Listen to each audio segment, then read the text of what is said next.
A cell of EMF E and internal resistance R is connected to two external resistances R1 and R2 and a perfect ammeter.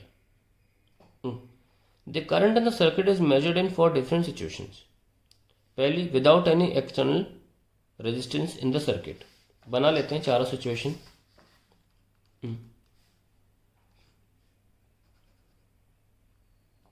Without any external resistance, तो यानी कि internal तो है ही. ये पहली situation हो गई जिसमें एक्सटर्नल रेजिस्टेंस है ही नहीं, फर्स्ट. दूसरी बोली है विथ रेजिस्टेंस R1 ओनली.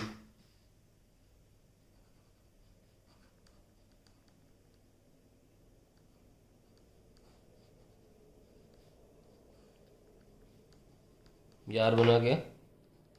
फिर third, with R1 and R2 in series combination.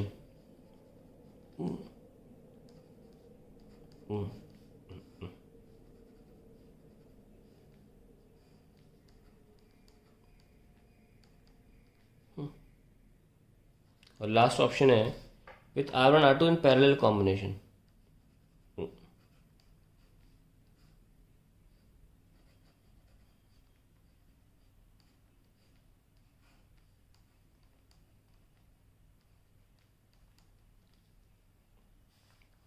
अब इनके सामने हमें करंट्स दे रखे हैं रैंडम तरीके से. The currents measured in 4 cases are 0.42, 1.05, 1.4, 4.2, but not necessarily in order. Identify the currents corresponding to the 4 cases mentioned above.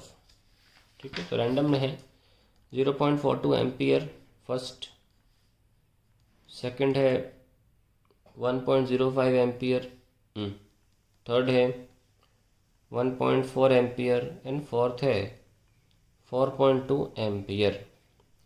हमको पहचानना है कौन सा किसके सामने आएगा. देखिए, सबसे पहले सबसे ज़्यादा करंट किस में होगा, जब सबसे कम रेजिस्टेंस होगी, तो वो तो ये वाला है. इसमें सिर्फ R है ना, तो हम बोल सकते हैं कि A गोज विथ फोर्थ. अब सबसे कम करंट किस में होगा, जिसमें सबसे ज़्यादा रेजिस्टेंस होगी, वो ये तीनों सीरीज में है, RB, R1 भी, R2 भी. सबसे कम ये रहा, तो हमें मिल गया C गोज विथ फर्स्ट. अब लड़ाई हो रही है बीच में, तो भाई दो करंट्स बचे. ये तो हो गया, ये भी हो गया. इसमें ज़्यादा करंट कौन सा, 1.4. तो अब बचे केसेस कौन से हैं भाई, एक ये है और एक पैरेलल कॉम्बिनेशन है.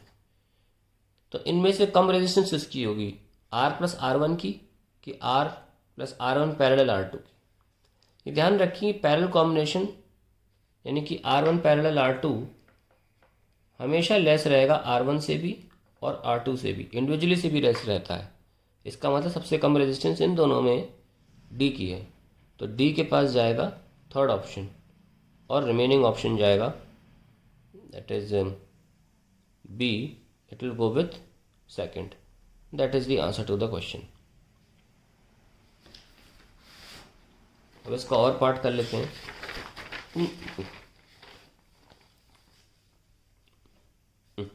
A cell of EMF E and internal resistance R is connected across a variable resistor capital R. Plot the graph showing variations of terminal voltage of cell versus current I. Using the plot, show that the cell and its internal resistance show the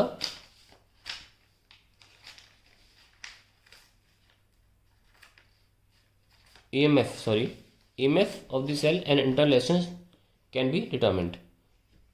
show how होना चाहिए था, कोई बात नहीं. Show how the EMF of cell and its internal resistance can be determined. चलिए देखते हैं.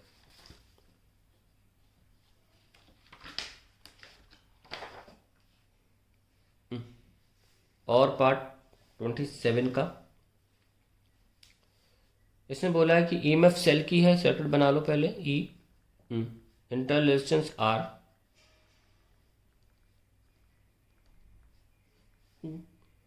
connected across a variable resistor capital R. ये लीजिए वेरिएबल रेजिस्टर है. Plot a graph showing the variation of V of the cell versus current. तो हमें V versus I दिखाना है. टर्मिनल वोल्टेज मतलब टर्मिनल वोल्टेज यहाँ और I यहाँ. तो देखिए, पहले तो आप लिख सकते हैं कि E इक्वल्स टू एक ही करंट होगा क्योंकि सीरीज है I R plus R and E is equals to I R, और यहाँ पे प्लस आई कैपिटल आर। ये जो वोल्टेज ऐसे बोलते terminal voltage which is across this, ठीक है। आप ये भी बोल सकते हो इट इज़ अक्रॉस दिस, दोनों एक ही बातें हैं, ठीक है। क्योंकि आफ्टर ऑल इन दो पॉइंट्स के बीच में भी कुछ नहीं लगा है, इन दो पॉइंट्स के बीच में भी कुछ नहीं लगा है। तो चाहे आप कैपिटल आर का अक्रॉस बोल लो, चाहे सेल के अक्रॉस बोल लो विच इंक्लूड्स इंटरनल रेजिस्टेंस, उसके अक्रॉस बोल लो, बहुत बात एक ही है, टर्मिनल वोल्टेज। तो ई माइनस आई आर इस वी, हम ये प्लॉट कर रहे हैं, ठीक से लिख लेते हैं, minus I R plus E, ये लिख लिया हमने। अब इसे स्ट्रेट लाइन से कंपेयर करें, एम एक्स प्लस सी, तो यहाँ पे इंटरसेप्ट जो होगा ग्राफ का, intercept on y axis gives EMF, line बनेगी स्ट्रेट, स्लोप होगा नेगेटिव। स्लोप कैसा है, क्योंकि एक्स एक्सिस पे आई मार्क कर रहे हो, तो आई जो हम एम एक्स प्लस सी में लिखते हैं, जो एक्स एक्सिस उसका कोएफिशिएंट स्लोप होता है, तो स्लोप यहाँ माइनस आर है, तो स्लोप नेगेटिव है, तो लाइन बनेगी ऐसी, ग्राफ बन गया। इंटरसेप्ट देगा ईएमएफ की वैल्यू, और जो थीटा है पे उसका टैन थीटा देगा आपको स्लोप की वैल्यू। क्योंकि मैंने एक्यूट एंगल लिया है तो प्लस आ रहेगा, हालांकि स्लोप ये होता है। तब आपका थीटा भी ग्रेटर देन 90 होगा और आंसर माइनस आएगा, तो माइनस माइनस कैंसिल हो जाएंगे, ठीक है। चाहे तो आप इसे अल्फा लिख लें अगर, तो tan alpha will be equals to minus R, आप कैसे भी बोल सकते हैं। In case you take this angle then you take plus R. This is how you find out the internal resistance and EMF of the cell, and this is the graph for it.